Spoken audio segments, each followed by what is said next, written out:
The Yas Marina circuit in Abu Dhabi recently played host to round 5 of the NGK UAE National Racing Series.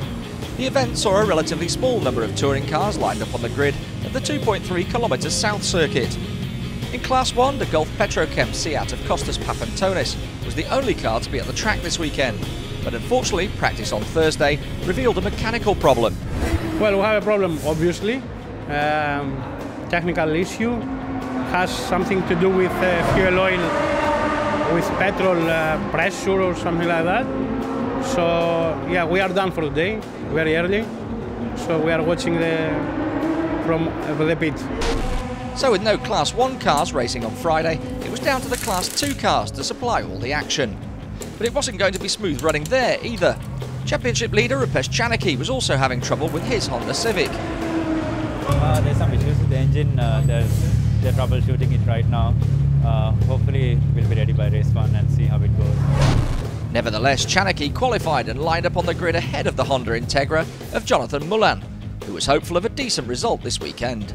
Rupesh obviously will be very difficult to beat, and a lot of the guys in the Clios are really good drivers and have a lot of experience at this stage, so it's not going to be easy, but we'll all chip in and try our best.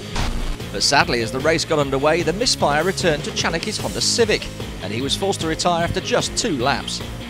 This gave Jonathan Mullan a vital advantage, with the Integra managing to stay ahead of the field.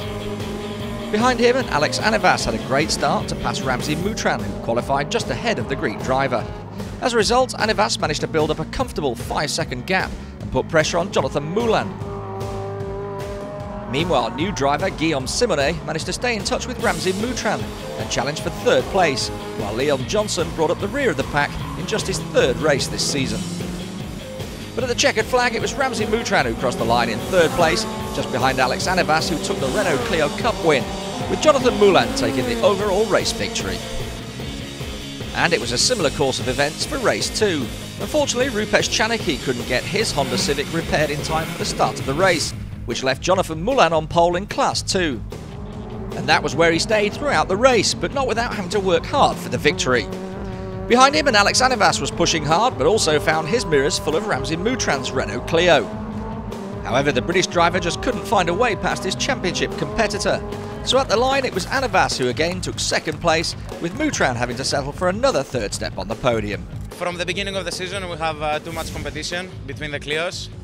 So I got the P2 on qualifying, and I was just focusing to do a good start and try to get a margin from the beginning to make a big gap and just finish 1st. Also out on track this weekend was the FG1000 single-seater series. The battle for the championship is proving to be a close-run affair this season, and the 2 races this weekend were no different. In the first race, the current championship leader, Natasha Sita, suffered a slow puncture, which was largely responsible for her minor collision with Nick Canal's car. The puncture and the incident eventually forcing Sita to retire.